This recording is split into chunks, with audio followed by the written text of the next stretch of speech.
Hi, Bruce Drennan here for STOHD, and we are going to predict the Oscars. The ceremonies, of course, are coming up on Sunday evening. Want to go through all the categories, so let me get right to it and start with the biggest and most important, which is the Best Picture category. There were a lot of movies from 2012 that I really liked this year. I thought it was a strong year for movies, and certainly Argo, Django Unchained, Les Mis, Life of Pi, Lincoln, Zero Dark 30, all these movies I enjoyed very much. What you're seeing there is the nominations of how many nominations each of these Best Picture nominees did receive. Now, when you see Lincoln leading the way, a trend is that usually, not always, far from always, but usually the movie that gets the most nominations winds up winning Best Picture and gets the most Oscars, but not always. But let's break them down. As far as the Best Picture category, this was expanded a couple of years ago to as many as 10 nominees. This year, as you can see, there are 9 of them. Now, this is one of the reasons some people think that Ben Affleck was snubbed or did not get his Best Director nomination. Regardless of that, I think this is really a two-movie race. As much as I did like Zero Dark 30 and Les Mis and Django Unchained, and I know that you may think that I'm neglecting to point out Silver Linings Playbook, but I was very disappointed in that film, quite frankly, especially when I heard that it was this year's version, the 2012 version of 2011's The Descendants. Didn't live up to that to me, not even close. But I think this is a two-movie race all the way. I absolutely loved Argo. I thought Argo was as intense a movie from start to finish that I've ever seen. I use the example of Saving Private Ryan in 1998. I mean, the first 20, 25 minutes, the invasion of France, the liberation of France, I should say, on D-Day, was as intense a segment that we've ever seen in motion picture history. But that's only the first 20, 25 minutes of the movie. Argo is intense like that throughout.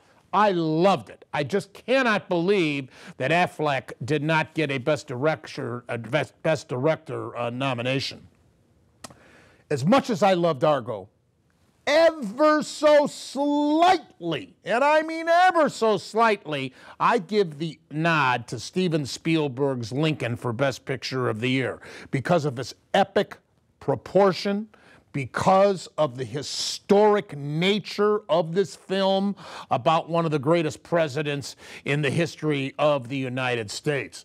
I thought the dialogue was fantastic, the acting was great, and indeed the intrigue on the abolishment of slavery and whether he could get it passed in Congress with all the twists and the turns politically in Washington, D.C. So my choice would be Lincoln, ever so slightly over Argo. In the Best Actor category, this one's very simple. Daniel Day-Lewis is going to become the first actor to win 3 Oscars in the Best Actor category. Several men have won twice. No man has won Best Actor 3 times. Lewis will set that record this year. Now, Katharine Hepburn has won 4 Oscars for Best Actress, so Lewis will have a chance of equaling that. In the Best Actress category, I also think that this is pretty much a shoo-in for Jessica Chastain for Zero Dark 30. It will acknowledge Catherine Bigelow, the director's work in this great piece about the hunting down by the CIA of Osama bin Laden and then the execution, if you will, of the man responsible for the 9/11 attack on the United States. I love Jennifer Lawrence. She's got her second Hunger Games movie coming out soon. I think she's destined to be a great actress and perhaps a multiple Oscar winner, certainly a nominee, but it's a little early for her here, and I don't see her winning.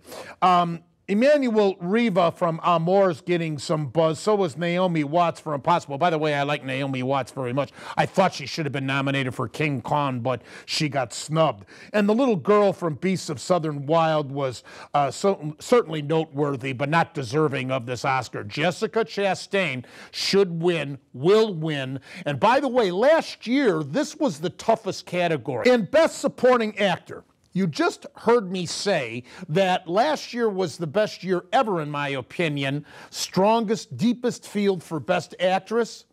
Well, I feel that way about Best Supporting Actor. This category this year features 5 actors that have already won Oscars, either in this category or as Best Actor. This is such a tough category. I really could make a case for any of them except Robert De Niro. But because he's getting older, it wouldn't surprise me at all if the Academy acknowledges him, because I think these other guys could cancel each other out so easily because of brilliant performance after brilliant performance.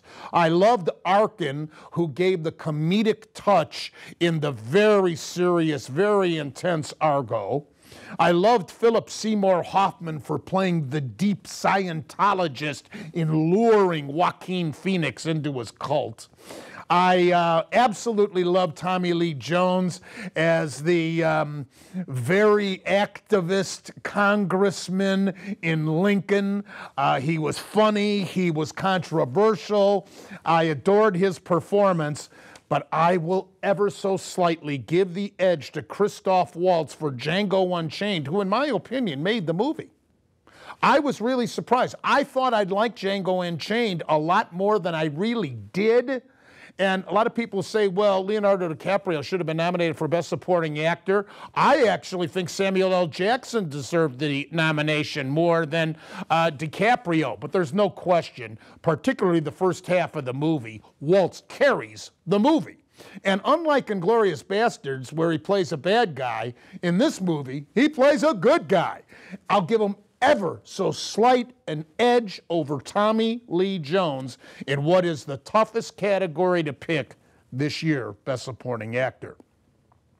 Best Supporting Actress, I'm a big fan of Amy Adams. She now has numerous nominations for Best Supporting Actress, and she hasn't won yet, and she's not going to win for this role. Helen Hunt took her clothes off in The Sessions, and I wasn't impressed, sorry. And Jackie Weaver, with her second nomination for Silver Linings Playbook, didn't do anything to me to move me to say that she's even close to winning in this category. But as you see, I'm picking Anne Hathaway over Sally Field. I loved Field playing Mary Todd in Lincoln. She was absolutely fantastic. Now, she has won 2 Oscars in the Best Actress category prior to this. Hathaway has never won, but she blew me away in Les Mis. And she's only in the movie at the very beginning. It's not just her singing, her acting and portraying the mother in this movie is absolutely brilliant. I think Hathaway will get acknowledged. She'll ever so slightly beat out Sally Field in Best Supporting Actress. Best Director, this is a no-brainer. When you consider that Hooper for Les Mis didn't even get nominated, Tarantino for Django Unchained did not get nominated, Ben Affleck for Argo did not get nominated. It blows my mind. Now, Russell gets nominated for Silver Linings Playbook. The Amour director, Ang Lee for Life of Pi, beautifully shot movie. Won previously, as you'll recall, for Brokeback Mountain, even though he didn't win Best Picture that year. Crash upset him. That was 2005. And then the director of Beasts of Southern Wild. There's no way. They really blew it this year in this category. So it's easy to pick Steven Spielberg to win his 3rd Oscar as Best Director. Best Original Screenplay is a very tough one, with Zero Dark 30 getting my vote over Django Unchained's Quentin Tarantino, who of course has won in the past for Inglourious Basterds and also Pulp Fiction. The other nominees didn't move me much, but Best Adapted Screenplay, this is the category that's very hard to pick too, because Lincoln, Silver Linings Playbook's going to get a lot of support, and so will Argo. I think Argo will win.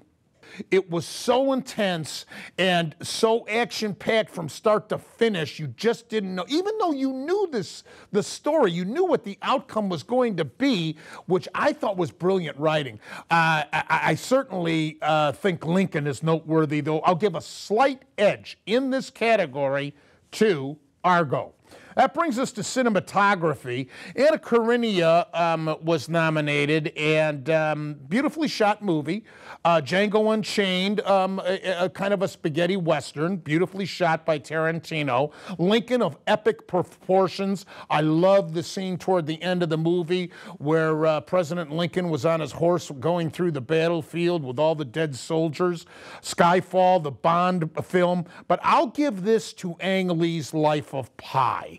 I think Life of Pi will win because beautifully shot in the ocean with the Indian boy surviving with his tiger shipmate, if you will. Life of Pi wins Best Cinematography. Best Costume Design, between Anna Karenina, I think, Snow White and the Huntsman, which was Charlize Theron, by the way, and it had some terrific outfits, some very bizarre outfits, including her as the queen, the mean, evil queen. But I'll give it to Les Mis. I loved Les Mis.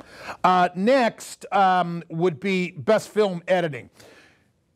If you historically look at the Oscars, sometimes film editing, a lot of the times, film editing will be an indication of what movie will win Best Picture. Again, not always. And those trends have been, haven't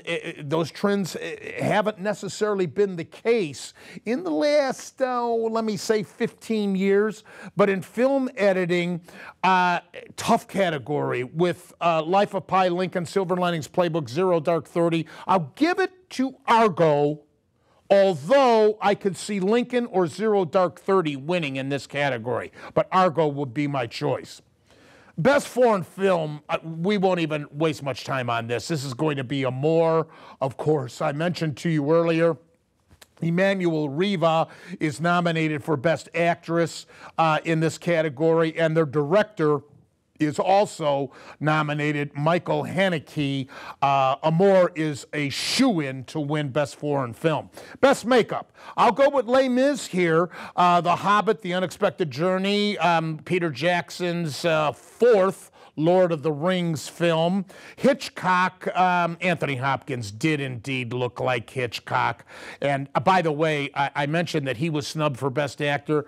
Helen Mirren, who plays his wife in Hitchcock, was snubbed for Best Actress. She should have gotten nominated. She won a few years ago, you'll recall, for Queen. But Les Mis is my choice here for makeup. Best Original Score, John Williams has won how many Oscars? Well, I think he's going to win another one for Lincoln, of epic proportion. The movie, the musical score goes right along with it. If it doesn't win, my nod would go to Life of Pi, but I like Lincoln.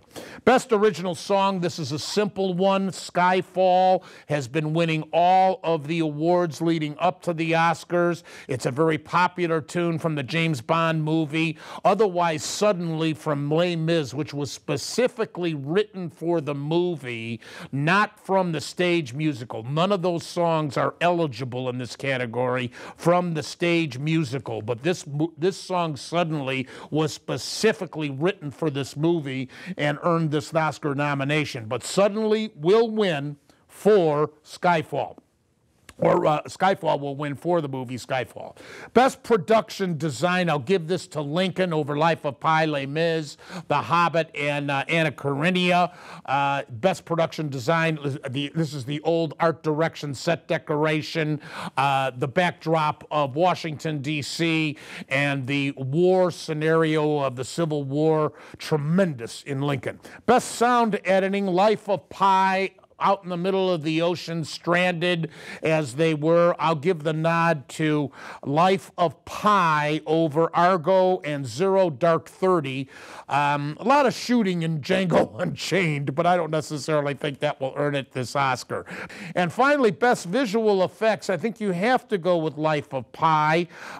Certainly Snow White and the Huntsman, which was a terrible movie, but I love the visual effects.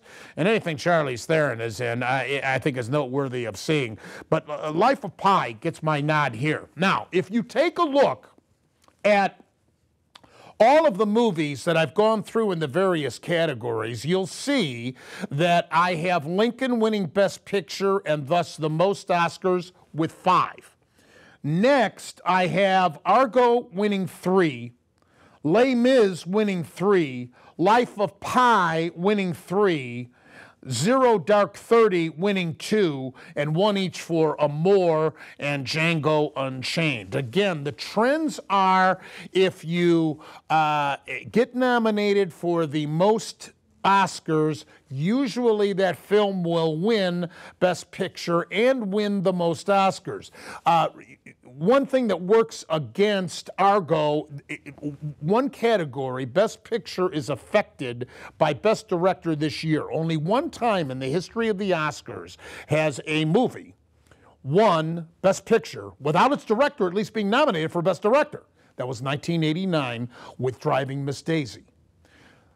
This year, because Affleck did not get a Best Director nomination, doesn't necessarily mean that he won't become the second director whose film will win Best Picture without him being nominated for Best Director.